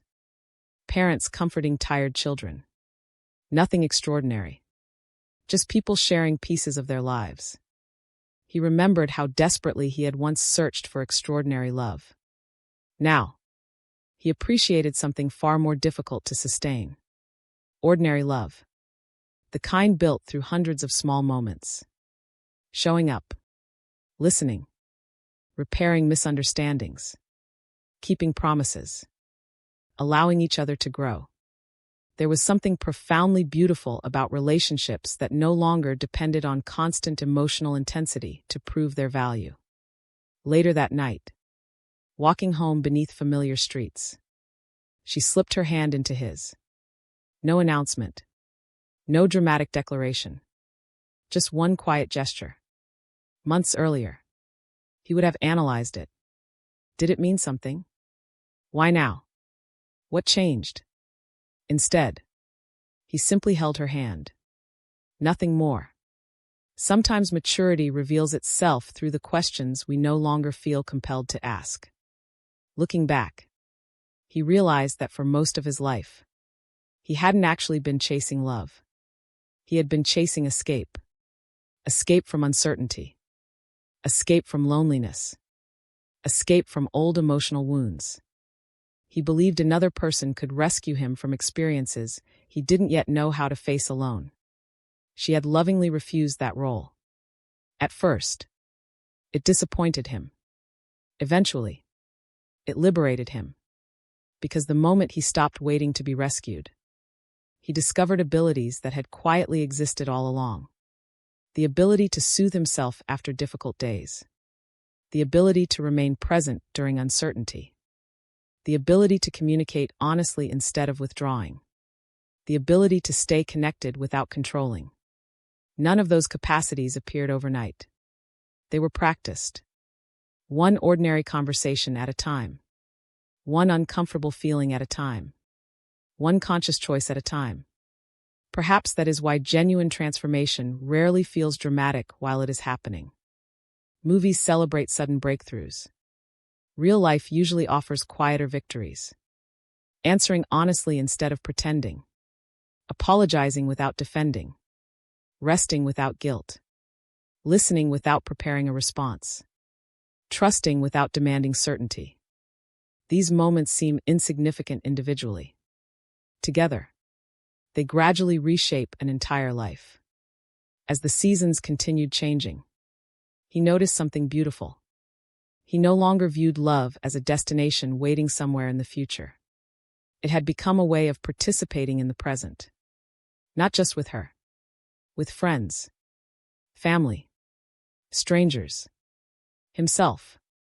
Love was no longer something he tried to possess. It had become something he practiced expressing. Through attention. Through patience. Through responsibility. Through presence. In the end, the relationship had given him something far more valuable than the certainty he once craved. It had introduced him to the person he had spent years avoiding.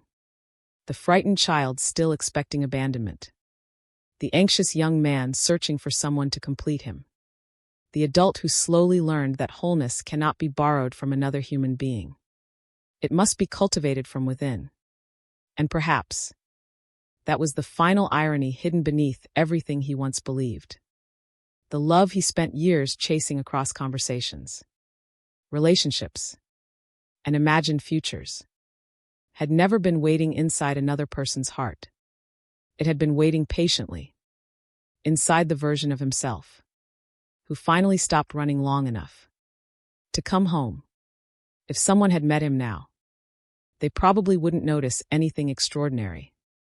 He still laughed at bad jokes, still forgot where he left his keys, still became impatient in traffic, still had difficult days, still felt sadness, still experienced uncertainty. From the outside, his life looked remarkably ordinary. And perhaps, that was the greatest evidence that something extraordinary had happened. Because real transformation rarely announces itself. It quietly changes the way a person walks through ordinary days. There had been a time when he believed healing would feel dramatic. He imagined one life-changing conversation, one perfect relationship, one profound realization. He expected fireworks. Instead, it arrived through repetition, through mornings when he chose presence over panic, through conversations where he listened instead of defended, through evenings when silence no longer frightened him, through learning that peace is rarely an event. It is a habit. One early spring morning, he woke before dawn. The bedroom was still wrapped in darkness. Beside him, she was asleep. Outside, the first birds had begun singing. He quietly slipped out of bed, made coffee, opened the balcony door. Cool air filled the apartment. The city slowly awakened beneath a pale blue sky. Years ago, this quiet would have made him restless. His mind would already be racing, thinking about tomorrow, yesterday, unanswered questions, imagined problems. Now, he simply watched the sunrise, without trying to hold on to it, without wondering how long it would last. He simply allowed himself to witness something beautiful. For the first time in his life, beauty didn't immediately become something he feared losing. It became something he appreciated while it was here. There is a profound difference between possession and appreciation. Possession asks, how do I make this stay? Appreciation whispers, thank you for existing. One is built from fear. The other grows from love. Later that week, They visited his parents for dinner. His mother prepared far too much food, as always. His father insisted on telling the same stories everyone had already heard. They laughed anyway. At one point, his mother looked across the table and smiled. "You seem different." He looked surprised. "Different how?" She paused. "You seem lighter." He didn't answer immediately. Because she was right. Not lighter because life had become easier. Lighter because he had stopped carrying battles that no longer belonged to the present. For years, his nervous system had been preparing for dangers that never arrived. He had mistaken vigilance for responsibility, anxiety for love, control for safety. Now, his body was slowly learning another language, one built on trust instead of survival. After dinner, he helped wash the dishes. His father stood beside him drying plates. Without looking up, his father said quietly, "I wasn't very good at talking about feelings when you were growing up." The words landed gently between them. Neither accusation, nor apology. Simply truth. He nodded. "I know." Another silence. His father sighed. "My father wasn't either." Again. Truth. Not excuse. Context. He suddenly saw something he had never fully understood before. Pain often travels through generations. Not because people intend harm, but because they pass on the only emotional language they ever learned. Some inherit warmth. Some inherit fear. Some inherit silence. Healing begins the moment someone chooses to learn a different language. Perhaps that had been his real work all along. Not blaming the past. Not denying it. But refusing to continue translating every future relationship through yesterday's wounds. Months later, while walking through a botanical garden, they passed a young couple arguing quietly. He recognized the expressions immediately. One desperately seeking reassurance. The other shutting down beneath emotional pressure. Years earlier, he would have judged them. Now, he simply felt compassion. He understood both nervous systems, both histories, both fears. Neither person was trying to create distance. Both were trying to protect themselves. Just in opposite directions. She noticed him watching. "What are you thinking?"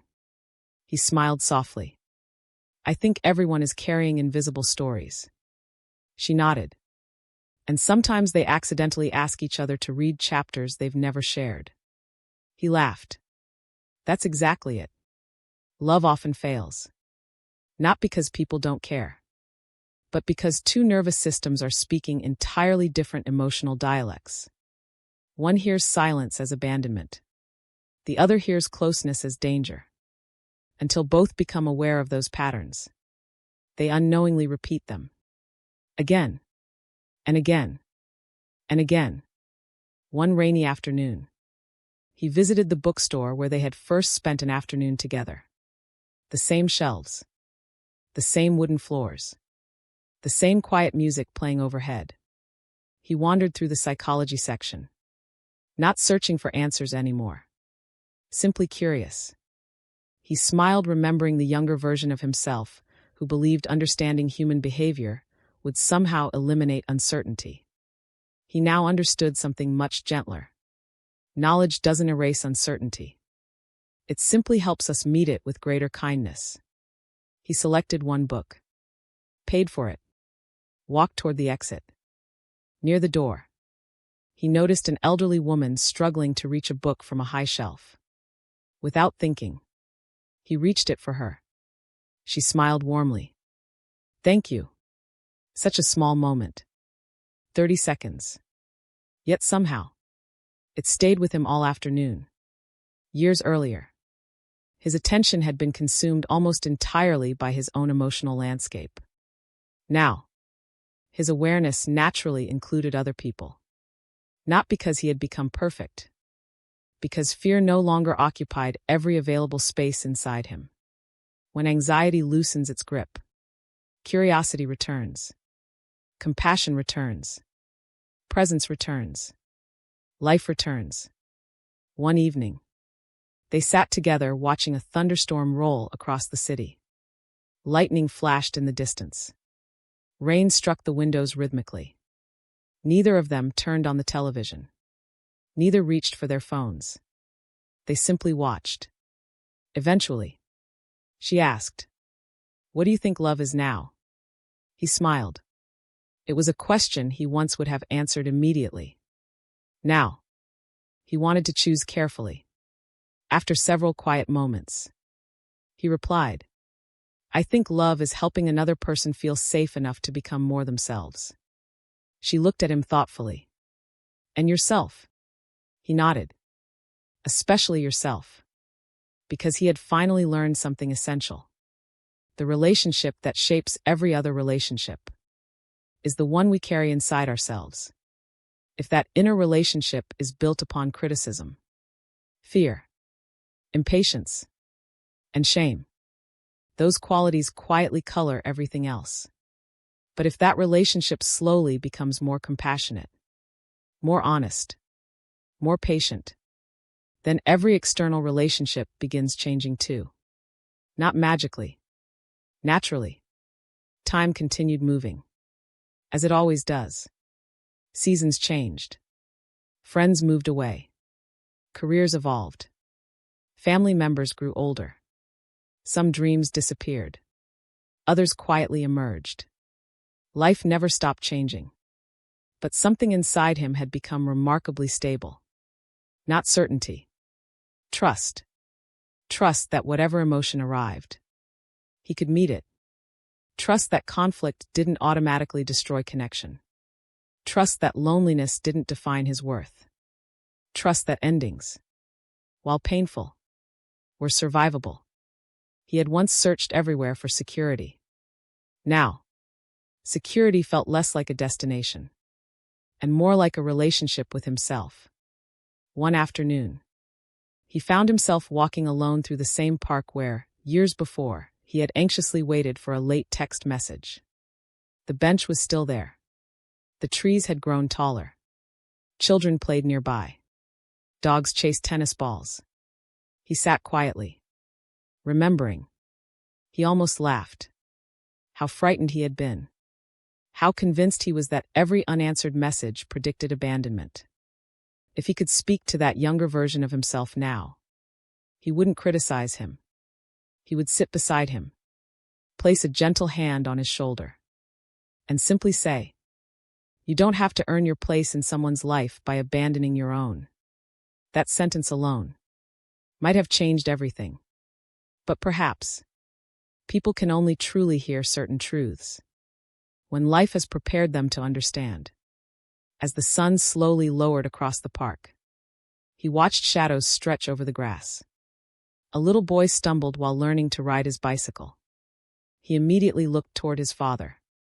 The father smiled, walked over, steadied the bicycle, then stepped back again. He didn't ride for the child. He simply stayed nearby while the child learned. Watching them, something became beautifully clear. Perhaps this is what healthy love has always looked like. Not carrying another person. Not controlling another person. Not rescuing another person. Walking beside them, while trusting their own capacity to grow. That was exactly what she had done for him. She had never solved his fear.